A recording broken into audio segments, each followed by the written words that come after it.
Hi, Dragonflies. I'm Karen Plasinski, and I'm the Assistant Director of the Advanced Inquiry Program and also instruct some of the Dragonfly courses.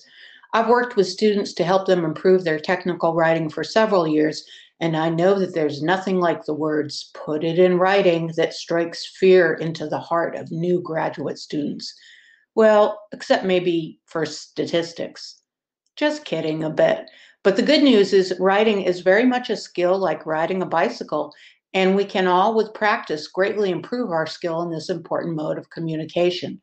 You'll be doing a lot of writing for us during your time working towards your master's degree with Project Dragonfly, and I want to briefly review what I call my top 10 list of technical writing tips.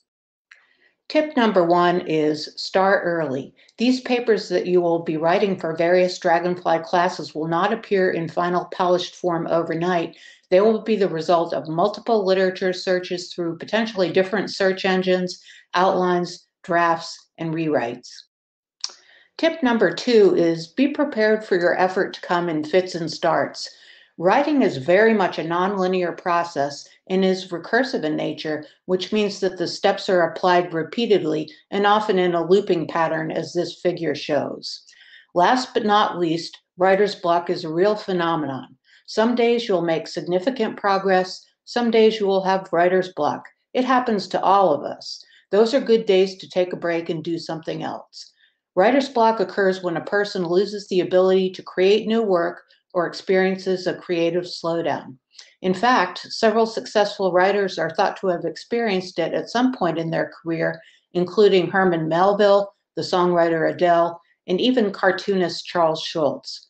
People began scientifically researching this phenomenon in the 1970s and 1980s and found that there are several types of factors that can be triggers, which is super interesting. But for most of us, taking a break from our writing and doing something else that we enjoy, like playing the guitar, gardening, or simply going out in nature, seems to be an effective strategy.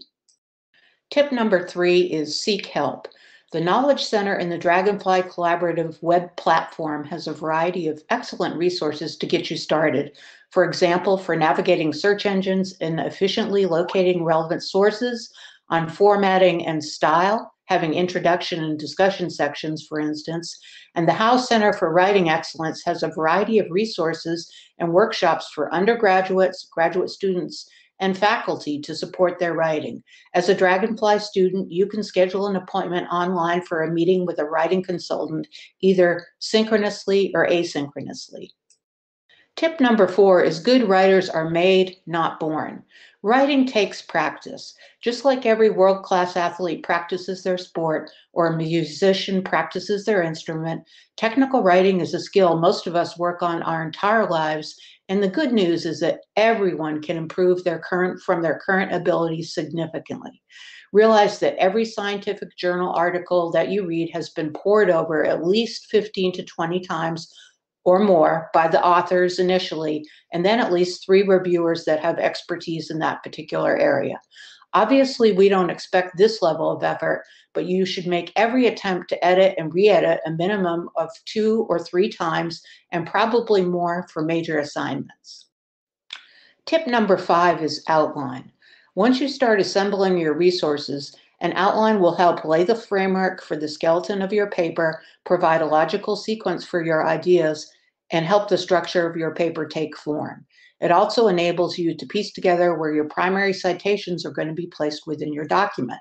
There's even something called reverse outlining that you will likely learn about in one of your Dragonfly classes, which is the process of going from a completed draft of your document to an outline stage, and can result in restructuring that can improve the clarity and flow of ideas throughout your writing. Tip number 6 is seriously edit your work.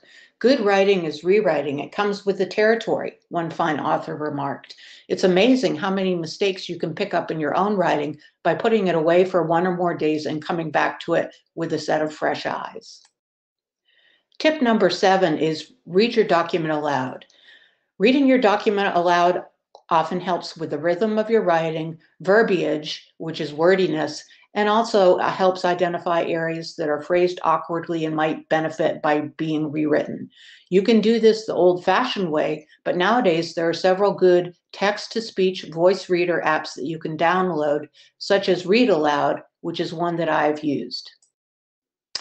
Tip number 8 is write for clarity with an economy of words. Good scientific writing is clear and concise.